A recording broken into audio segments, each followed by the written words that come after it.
Assalamualaikum warahmatullahi wabarakatuh. Saya M. Diansyah Putra akan menjelaskan pengertian pertumbuhan dan rumus perhitungan pertumbuhan ekonomi. Yang pertama yaitu pengertian pertumbuhan. Pertumbuhan ekonomi adalah proses perubahan kondisi perekonomian di dalam suatu negara secara berkesinambungan yang menuju pada keadaan yang lebih baik dari sebelumnya selama dalam periode tertentu. Dapat juga dimaksud dengan proses kenaikan kapasitas produksi pada suatu perekonomian yang dibentuk ke dalam kenaikan pendapatan nasional. Yang kedua yaitu rumus perhitungan pertumbuhan ekonomi. Rumus pertumbuhan ekonomi yaitu GT sama dengan PDB T dikurang PDB T kurang 1 dibagi PDB T kurang 1 dikali 100%. Keterangan GT adalah pertumbuhan ekonomi periode T atau triwulan atau tahunan. PDB T adalah produksi domestik bruto periode T berdasarkan harga konstan. Sedangkan PDB T dikurang 1 sama dengan PDB 1 periode sebelumnya. Tetapi jika interval waktunya lebih dari satu periode, maka perhitungan pertumbuhan ekonominya menjadi sebagai berikut.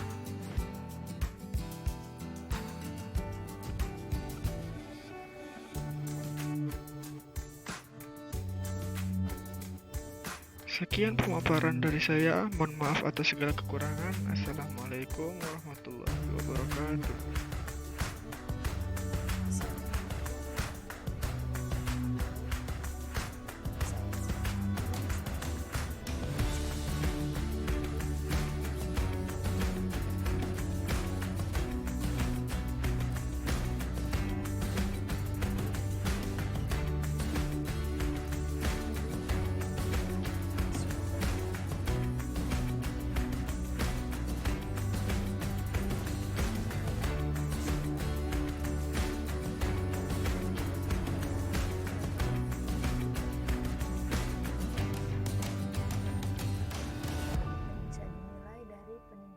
Output, teknologi yang makin berkembang, dan inovasi pada bidang sosial.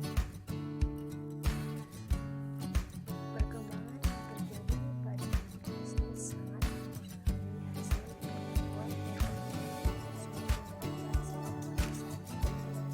Bisa disimpulkan bahwa saat adanya pertumbuhan ekonomi yang terjadi, maka akan berjalan beriringan dengan penggunaan pada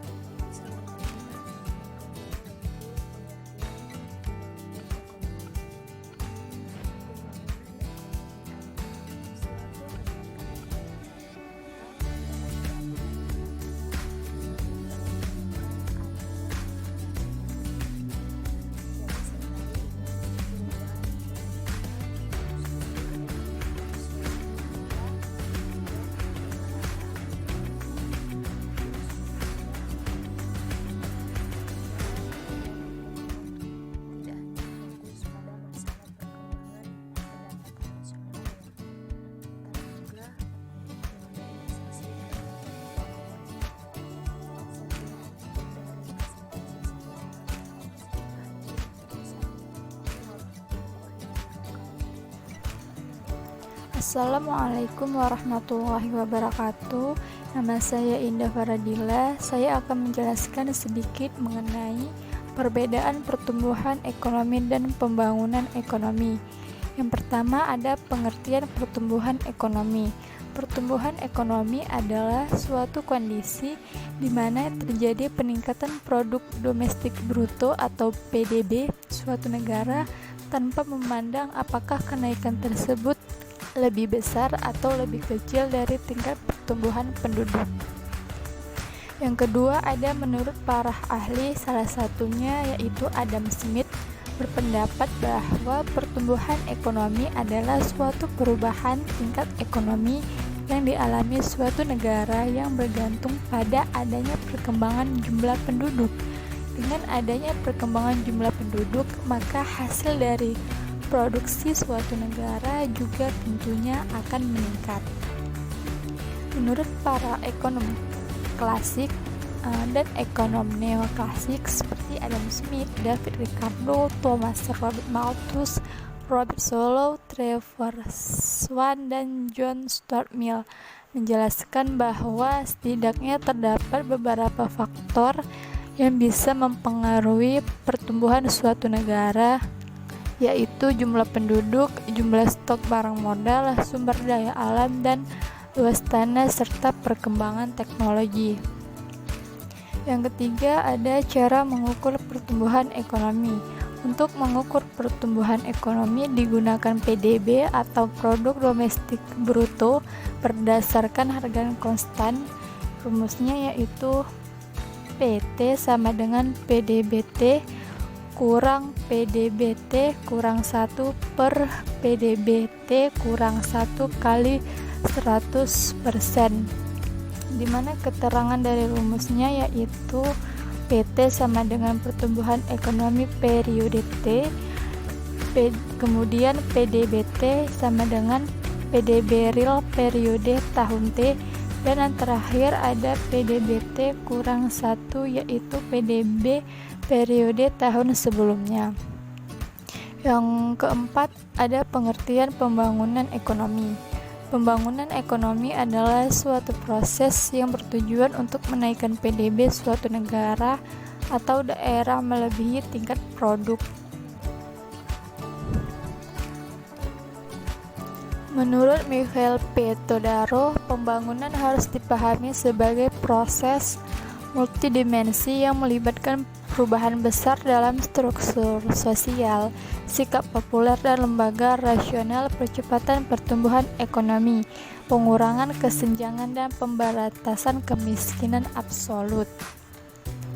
Menurut Prof. Dudley Sear, suatu pembangunan ekonomi dikatakan berhasil apabila pendapatan per kapita masyarakat meningkat, tingkat pengangguran berkurang, dan kesenjangan antara kaya dan miskin mengecil. Kemudian ada perbedaan pertumbuhan ekonomi dan pembangunan ekonomi. Yang pertama ada pertumbuhan ekonomi, yaitu proses peningkatan pendapatan per kapita dalam jangka waktu panjang. Yang kedua sifatnya itu kuantitatif. Yang ketiga bertujuan memperlancar pembangunan ekonomi. Yang keempat peningkatan GNP tidak disertai dengan pengembangan iptek dan struktur ekonomi. Sedangkan pembangunan ekonomi yaitu yang pertama proses perubahan yang di dalamnya terdapat upaya perbaikan, termasuk peningkatan pendapatan melalui produk per kapita. Yang kedua sifatnya itu kualitatif. Yang ketiga bertujuan meningkatkan kesejahteraan masyarakat. Yang keempat peningkatan GNP disertai dengan perkembangan iptek dan adanya perubahan struktur ekonomi. Terakhir ada kesimpulan. Jadi hubungan antara pembangunan ekonomi dan pertumbuhan ekonomi itu saling berkaitan satu sama lain.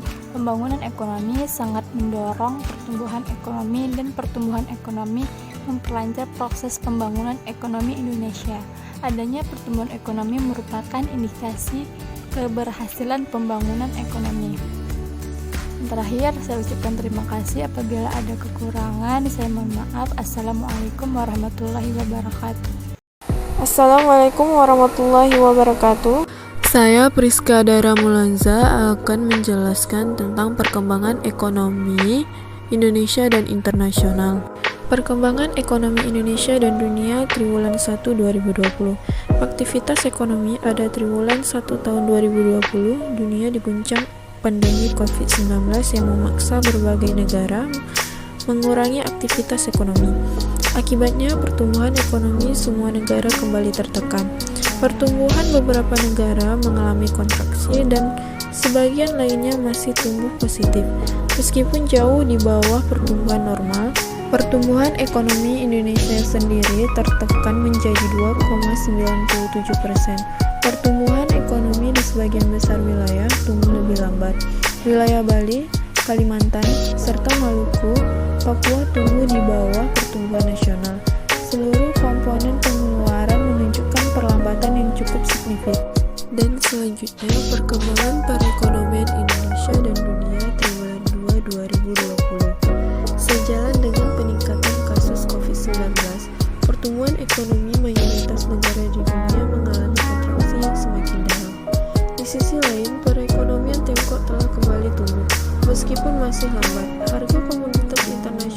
secara umum turun seiring dengan penurunan permintaan global.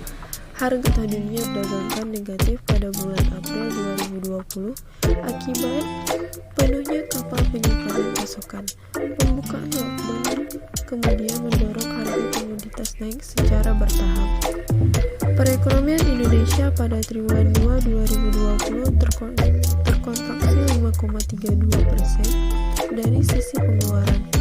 Kontraksi terjadi pada seluruh komponen. Pengeluaran pemerintah yang diharapkan menjadi penahan kontraksi justru prosiklikal, sementara dari sisi lapangan usaha, sektor yang masih tumbuh positif adalah pertanian. Infalcom, pengadaan air, real estate, jasa kesehatan, pendidikan, dan jasa keuangan. Dari segi kewilayahan, hampir semua wilayah mengalami kontraksi. Kontraksi paling dalam terjadi di wilayah Jawa sebesar 6,7%. Dan perkembangan ekonomi Indonesia dan dunia triwulan 3 2020. Kondisi perekonomian global pada triwulan 3 tahun 2020 membaik. Namun sebelum merata sejalan dengan perkembangan kasus COVID-19 di masing-masing negara, perekonomian Amerika Serikat terkontraksi 2,9%, Korea Selatan terkontraksi 1,3%, sementara Jepang terkontraksi 5,8%. Di sisi lain, perekonomian Tiongkok telah kembali tumbuh sebesar 4,9%, meskipun masih lebih rendah dari tingkat sebelum pandemi. Harga komoditas internasional juga membaik dibandingkan triwulan sebelumnya walaupun masih rendah. Harga komoditas pertanian pada triwulan 3 tahun 2020 bahkan lebih tinggi dibandingkan periode yang sama tahun 2019. Perekonomian Indonesia pada triwulan 3 tahun 2020 terkontraksi 3,5%. Kondisi tersebut lebih baik dibandingkan triwulan sebelumnya yang terkontraksi hingga 5,3%. Perbaikan tersebut didorong oleh peningkatan pengeluaran pemerintah. Baik, sekian penjelasan dari saya. Lebih dan kurang saya mohon maaf. Wabillahi taufiq wal hidayah. Wassalamualaikum warahmatullahi wabarakatuh. Assalamualaikum warahmatullahi wabarakatuh. Nama saya Revina. Di sini saya akan menjelaskan tentang rumus dan soal perhitungan pertumbuhan ekonomi. Jadi, sebelum kita mengetahui rumus dan soal perhitungan pertumbuhan ekonomi, sebelumnya kita harus mengetahui pertumbuhan ekonomi. Jadi, pertumbuhan ekonomi itu adalah kenaikan aktivitas ekonomi masyarakat yang dapat menimbulkan peningkatan jumlah produksi barang dan jasa ataupun peningkatan dari pendapatan nasional. Dan di situ kita baru mengetahui rumus yang ada di dalam pertumbuhan ekonomi.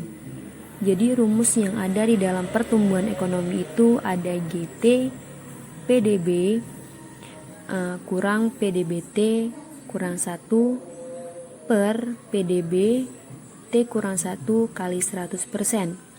Keterangannya itu yaitu GT itu adalah pertumbuhan ekonomi periode pertama, triwulan atau tahunan. PDB itu adalah produk domestik bruto periode berdasarkan harga konstan. Dan PD kurang 1 itu adalah PDB satu periode sebelumnya. Dan di situ rumus yang ada di pertumbuhan ekonomi. Baru kita masuk ke contoh soal. Di sini saya mengambil contoh soal yaitu PDB negara X ada pada tahun 2016 sebesar 40 miliar dan tahun 2017 meningkat menjadi 43,2 miliar. Dengan demikian, pertumbuhan yang dicapai negara X adalah, nah di situ kita menggunakan rumus nilai pertumbuhan ekonomi. Jadi kita harus mengetahui dulu PDB 2016 berapa dan PDB 2017 berapa. Jadi PDB 2016 itu 40 miliar dan PDB 2017 itu 43,2 miliar. Di situ saya menggunakan rumus GT sama dengan GDPN kurang GDBN kurang 1 per GDBPN kurang 1 kali 100%. Di situ kita masukkan aja yang N-nya itu 2017 dan N kurang 1 2016. Langsung saja masuk ke angkanya, yaitu yang 2017 yaitu 43,2 M dikurang 40 M per 40 M kali 100%. Dan langsung masuk ke, jadi jumlahnya itu 3,2 M per 40 M kali 100%, dan akhir jawabannya itu 20%. Jadi pertumbuhan yang dicapai negara X itu adalah 20%. Jadi di situ yang saya jelaskan. Demikian juga, sekian dari saya. Wabillahi taufiq walhidayah. Wassalamualaikum warahmatullahi wabarakatuh. Assalamualaikum warahmatullahi wabarakatuh. Saya Rasyidin Ilyas. Saya akan mencoba menjelaskan contoh kasus dari kerjasama ekonomi internasional. Pertama-tama saya akan menjelaskan pengertian kerjasama ekonomi internasional. Kerjasama internasional adalah kerjasama yang dilakukan satu negara dengan negara lain atau dengan beberapa negara lain sekaligus. Selanjutnya, manfaat kerjasama ekonomi internasional. Poin yang pertama, kemajuan perekonomian. Selanjutnya, peningkatan kualitas tenaga kerja, menurunkan harga pokok per produk, kemudahan memperoleh bahan baku, membuka lapangan kerja baru, masuknya modal asing, kesempatan menimba ilmu pengetahuan, teknologi dari negara maju, dapat mengimpor barang-barang yang mahal diproduksi sendiri, memperkuat daya tawar dan posisi Indonesia. Selanjutnya, bentuk-bentuk kerjasama ekonomi internasional. Yang pertama, kerjasama ekonomi bilateral. Yaitu kerjasama ekonomi bilateral adalah kerjasama ekonomi yang terjadi antar dua negara. Yang kedua, kerjasama ekonomi regional. Kerjasama ekonomi regional merupakan kerjasama ekonomi antara beberapa negara yang terletak dalam suatu kawasan tertentu, misalnya ASEAN, AFTA, APEC. Nomor 3, kerjasama ekonomi multilateral. Kerjasama ekonomi multilateral adalah kerjasama antara lebih dari dua negara dan tidak dibatasi oleh wilayah tertentu, misalnya ILO dan IMF. Selanjutnya, kerjasama ekonomi antarregional adalah kerjasama ekonomi antara dua atau lebih lembaga-lembaga ekonomi regional, misalnya ASEAN dan Uni Eropa. Yang kelima, kerjasama ekonomi berdasarkan tujuan dan lapangan usaha. Contohnya, organisasi beranggotakan 34 negara yang berstimulasi perekonomian dan perdagangan global, dan negara-negara pengekspor minyak. Selanjutnya, lembaga-lembaga ekonomi internasional. Beberapa contoh lembaga-lembaga ekonomi internasional. Yang pertama, ASEAN. ASEAN merupakan bentuk kerjasama regional antara negara-negara Asia Tenggara. Yang kedua, AFTA merupakan kesepakatan perdagangan bebas antar negara yang tergabung dalam ASEAN. Nomor 3, APEC. APEC dipahami sebagai bentuk kerjasama ekonomi regional antar negara-negara di kawasan Asia Pasifik. Yang 4, World Bank atau Bank Dunia didirikan dengan tujuan memberikan bantuan ekonomi untuk perbaikan usaha-usaha dalam bidang pertanian, industri, jalan raya, dan perhubungan negara-negara di dunia. Yang kelima, International Labour Organization atau ILO, didirikan dengan tujuan mendorong terciptanya peluang memperoleh pekerjaan yang layak bagi perempuan dan laki-laki, mempromosikan hak tenaga kerja, meningkatkan perlindungan sosial, dan mengadakan dialog untuk mengatasi masalah terkait dunia kerja. Nomor 6, Organization of Petroleum Exporting atau OPEC. OPEC merupakan organisasi negara-negara pengekspor minyak. Anggotanya antara lain adalah Arab, Saudi, Kuwait, Irak, dan Iran.